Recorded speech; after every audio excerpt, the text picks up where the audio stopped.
Dewan Juri yang terhormat, sebagai tim oposisi, kami menolak adanya kewajiban orang tua mengikuti tes kelayakan sebagai syarat memiliki anak, karena kami yakini, 1. Mengganggu piramida penduduk, 2. Melanggar prinsip HAM. 2 poin klarifikasi terhadap setup tim pemerintah.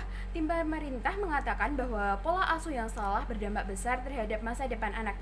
Itu simplistik Dewan Juri, itu salah karena ada 2 faktor yang membentuk kepribadian seseorang, yaitu faktor internal dan faktor eksternal. Faktor internal berasal dari keluarga dan faktor eksternal adalah faktor lingkungan.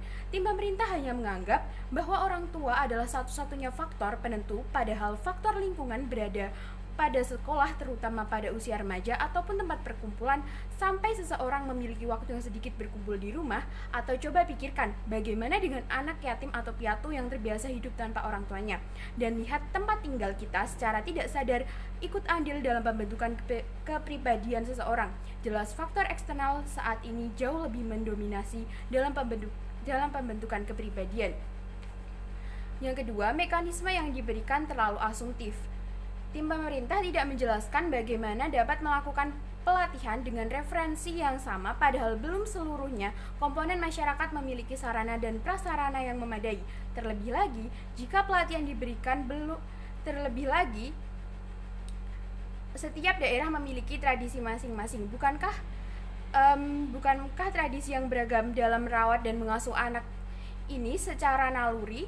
Tanpa adanya pelatihan atau tes kelayakan, orang tua tidak mungkin memiliki niatan buruk untuk melukai anaknya, terkecuali dalam gangguan jiwa. Dewan Juri yang terhormat, izinkan saya menyanggah 2 poin argumen tim pemerintah. 1. Tim pemerintah menarasikan orang tua bertanggung jawab atas perkembangan anak sehingga harus memiliki pemahaman yang benar. Itu jumping logic Dewan Juri, itu salah karena proses mendidik setiap orang itu berbeda. Kalaupun itu benar, itu tidak eksklusif di sisi kami, karena dalam mendidik anak, kita harus menanamkan religiusitas yang tinggi sehingga bisa mendidik dengan baik tanpa harus mengikuti tes kelayakan. Yang kedua, tim pemerintah juga mengatakan adanya kecurangan implementasi. Itu asumtif. Itu salah karena yang dimaksud dengan kecurangan implementasi itu tidak jelas. Terlebih lagi, dalam mengasuh anak tidak ada yang namanya kecurangan, karena hal ini bertentangan dengan naluri orang tua untuk melindungi anaknya. Baik, saya akan beralih pada 2 argumen saya. Argumen pertama saya, menjaga keseimbangan piramida penduduk. Keseimbangan adalah kesetaraan pada seluruh titik sehingga tercapai kestabilan. Di sini bukan berarti sama jumlahnya, tetapi proporsional. Piramida penduduk adalah piramida atau grafik yang menyatakan jumlah penduduk pada usia tertentu.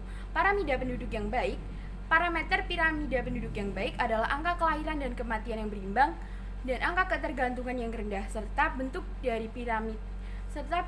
piramida. Di status quo saat ini, angka ketergantungan sangat tinggi. Hal ini disebabkan penduduk lansia lebih banyak daripada penduduk produktif. Jikalau penduduk produktif semakin tua namun tidak ada penerusnya karena adanya tes kelayakan syarat memiliki anak, maka ini akan buruk bagi negara, bukan? Mengapa keseimbangan piramida penduduk penting di sisi kami? Karena 1. Dampak bagi individu. Individu usia produktif tidak terbebani oleh usia non-produktif karena pertumbuhan penduduk berkesinambungan. 2. Dampak bagi masyarakat. Masyarakat akan stabil dalam hal perekonomian maupun sosial karena komposisi masyarakat yang seimbang. 3. Dampak bagi negara. Negara dengan piramida penduduk yang baik maka akan menjadi negara yang maju. Mengapa? Karena memiliki sumber daya manusia yang memadai dan berkualitas. Bagaimana dengan tidak mewajibkan tes syarat memiliki anak akan menjaga kestabilan piramida penduduk? Pertama, kewajiban tes kelayakan syarat memiliki anak akan dihapus. Pasangan yang sudah siap dapat melaksanakan pernikahan tanpa tes. Setelah menikah dan melakukan program hamil, maka lahirlah generasi yang baru. Tahun yang berganti diiringi pertambahan usia, komposisi penduduk akan seimbang karena adanya kelahiran dan kematian. Angka ketergantungan akan rendah dan piramida penduduk akan stabil. Bayangkan apabila angka kematian tanpa diiringi kelahiran atau jumlah lansia yang tanpa diiringi penambahan generasi produktif, bukankah itu buruk terhadap komposisi penduduk? Skenario terbaik di sisi kami Dewan Juri adalah keseimbangan piramida penduduk karena angka kematian diikuti kelahiran dan angka ketergantungan rendah.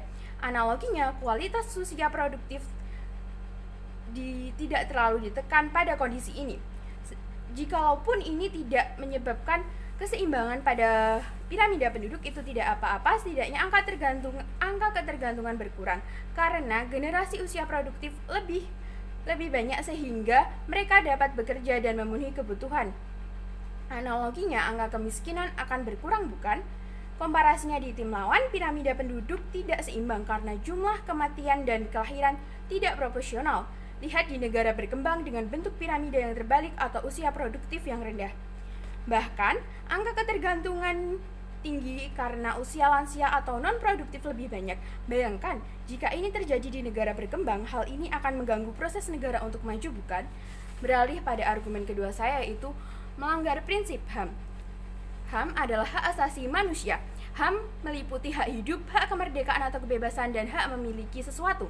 Di status quo saat ini, pelanggaran atas HAM banyak terjadi, salah satunya dengan mewajibkan tes kelayakan memiliki anak. Mengapa? Karena seharusnya segala sesuatu yang bersifat pribadi tidak boleh ada yang mengatur. Memiliki anak adalah hal yang normal bagi manusia. Lantas atas dasar apa kita memberi syarat untuk itu? Mengapa melanggar HAM problematik? Karena satu, berdampak bagi individu. Individu merasa kehilangan hak sebagai manusia karena harus mengikuti tes sebelum menjadi orang tua.